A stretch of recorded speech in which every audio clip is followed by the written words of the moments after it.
So all Michael Penix had to do for you guys is run a 4-4, and now y'all come crawling back to daddy. There's a select handful of people, and by select handful, I mean like 3, who have said from the very tippy top of the beginning that Michael Penix was the guy we should draft. In fact, in the Madden series I'm currently running on Patreon, and then at some point before the draft, all the videos will be up online, I drafted Michael Penix Jr. and I'm currently playing games with him. If you want to see those games, go to patreon.com/ALLaBorde Raiders. Link is in the description below. And it wasn't like I was coming on here and saying, well, Caleb Williams will be gone and Jaden Daniels will be gone, so we should probably draft Penix because he'll be the best available guy with the best value at the number 13 selection. Wrong! I was saying all the quarterbacks in one pool.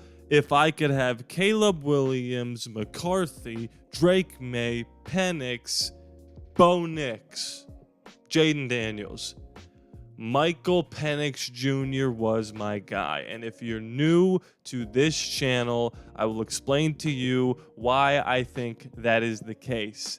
I have been known to get right which quarterbacks will be good or bad in the National Football League, and I'm pretty simple with my philosophy. Can you make the right reads? Can you make them accurately? Can you stay in the pocket in the face of pressure? And this guy can do all of those things. The literal only reason why he's not being picked as high as people think he should be is because he's injury prone. Even though last season he didn't get hurt at all, especially when he got knocked around in the national championship game. Did you think Washington was going to go to the national championship game last year when the season started? No, but this guy got him there, along with a lot of talented people, no doubt about it. No doubt about it.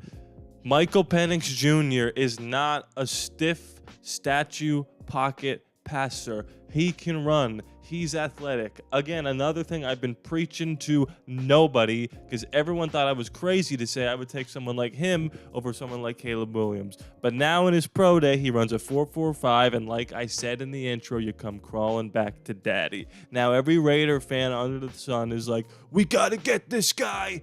Don't even trade back. Not in the second round. We got to get him at 13. And the reason why I said so early that I wanted him is because if you say it now, it looks like you have resided to the fact... Resided? You are resigned to the fact that we're not going to be able to trade up to get one of these top 3 guys or 4 guys. So now you're like, well, you know what? This Penix guy is looking better and better. And it's only because he's going to be available at 13. Right? When I stuck my flag in the Michael Penix bandwagon, I'm basically the owner of the bandwagon. And people have hopped on from time to time. And people have been saying this. Yes, there are a few out there. But the reason why we would be such a good fit for Penix is not only because we have wide receivers who are going to get open instantaneously, like Dre Tucker, Jacoby Myers, or Devontae Adams. Don't know why I said them in that order. Let's move on from that. But it's because we are uniquely situated to have people ready to go if he gets hurt. And I was saying this before we signed Minshew Mania. I said we have Aiden O'Connell ready to go if Penix gets drafted, beats him out, and gets hurt. We got someone who's already been in the system. And now we got someone like Minshew who can be a mentor to Aiden and Penix. We are the perfectly situated team to draft this guy. Would I take him at 13 overall, even though I told you that he is by far the best quarterback in this draft? No. Just because I think he's the best quarterback in this draft doesn't mean I think he's a first ballot surefire Hall of Famer. I think he has the potential to be the best of all of them, but I don't know if he's going to be that right away or if he's going to be that at all. I don't know if any of these quarterbacks are going to be good. Say hello to the 2021 draft class. By the way, you've seen that picture floating around of Minshew's stats versus Trevor Lawrence's stats. I'm going to leave it alone. But what I'll say is this. In terms of the draft, it's all about value, right? Cleveland Farrell, bad value. Max Crosby, good value. I believe because there's going to be so many quarterbacks and receivers taken in the top half of this draft, we will be able to get a surefire Hall of Fame type player on the defensive side of the football or along the offensive line if we make the right selection with the 13th pick. And I'm not ready to risk not getting one of those guys to take a chance on Michael Penix if he's not going to be the best player ever, right? So here's what I'm proposing. We draft somebody at 13, whether it's a Byron Young, whether it's a corner. And then if you think he's going to fall to your next pick, I think you're crazy. So you got to trade back up, whether it's back into the first round, whether it's higher into the second round. You got to be sure that wherever you trade, you are going to be able to get him. There's another scenario in which we trade back and then trade back up, blah, blah, blah, blah, blah. I'm not a GM. I don't have all the answers for you, okay? I don't know what it's going to take to get from 40 whatever in the second round back into the first round. I don't know where he's going to fall. Could he go in the top 10? Yes. Could he fall to the third round? Maybe. I don't know. All I know is this.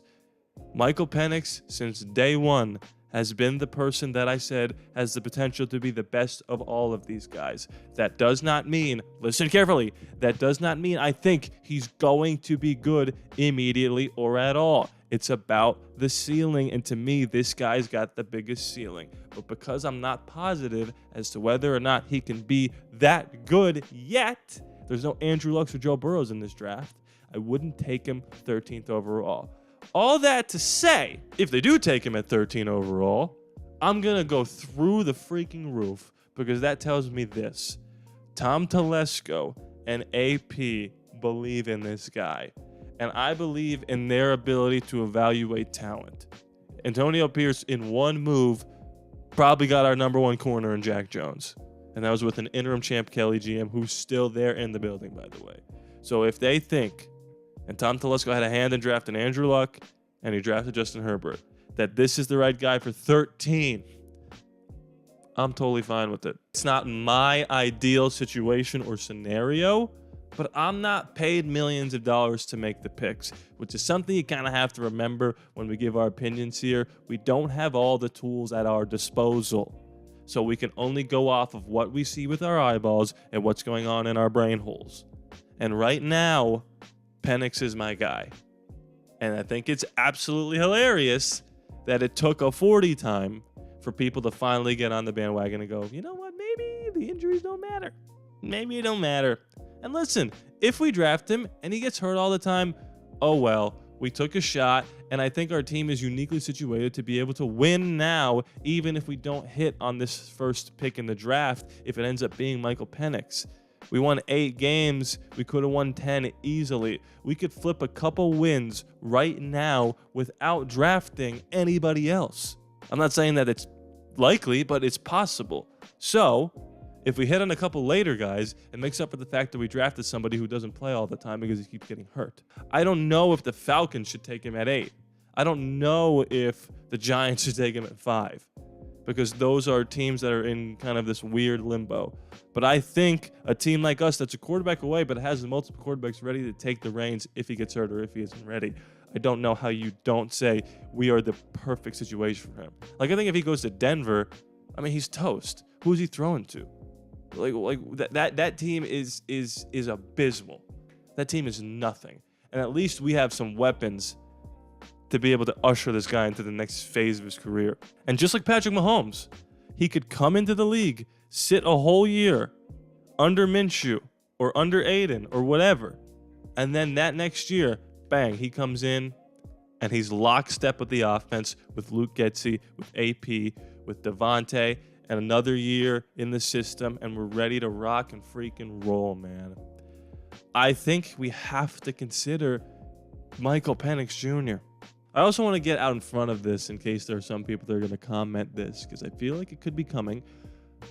I know there's a contingent of people out there who are thinking, well, didn't you say that Aiden is the guy and that they shouldn't draft anybody and blah, blah, blah, blah, blah. Yeah, I did say that, and I still believe that. I think it would be absolutely foolish to just throw Aiden aside because he didn't, I don't know, make the playoffs last year. I mean, he went 500 in the games he played without Josh McDaniels, and everyone wants to throw this in my face. You know, in that Chiefs game, he didn't complete a pass after the first quarter. You want that being our franchise quarterback? That is such a fake stat because we threw the ball 8 more times the rest of the game. 3 of them were pass interference calls that didn't count, and 2 of them were drops. So it's not exactly something to go off of. The point you can make is, yeah, we lost the game 3-0 to the Vikings. Sure. But that's going to happen. Derek Carr's rookie year had a game against the Rams where they lost 59-0. Did Aiden have any of those games? No. So I wouldn't throw him to the Wolves. I would not let him go because I think he has the potential to become a Jared Goff type player. And Jared Goff was a couple plays away from the Super Bowl against the San Francisco 49ers in San Francisco. What am I saying? There's nothing wrong with a little healthy competition. And I think our team right now is in a unique situation to be able to acquire assets that they don't even really need to see which ones become the best ones that they could take moving forward. So, do I think if we draft Penix, he'll beat Aiden out? I have no idea. I think they're both good players. I think Aiden has the upper hand. He's QB1 right now, even with Minshew in the room. And I think Aiden's going to beat out Minshew. But either way, competition breeds the best people. And I have nothing wrong with healthy competition. The ball is in your court now. The ball is in your field. That doesn't really ring. What are your thoughts? Should we draft Penix? Should we draft somebody else? What do you think? Do you like him? Do the injuries scare you? Lefty.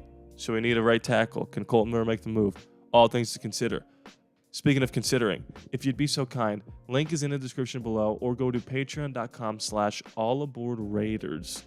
You can support my channel further if you have the means to. It's a small fee. One of the tiers is literally $1 a month. Not like a day. It's a month. Like 30 days is $1. And you get Discord access. You get ad-free content. You get your name at the end of the credits because you become an executive producer. You get early access. All this stuff. Exclusive content. The Madden videos are coming fast and furious on Patreon right now. If you have the means and are able to, just check it out. You could join and then you can cancel. If you think, I'd like to, but I don't have the means, that's okay. You're doing just enough by watching my face, clicking like, commenting, subscribing. We're trying to get to 6,000. Please be sure to subscribe. It is free after all, no charge to you. I love you guys. I'll see you next time.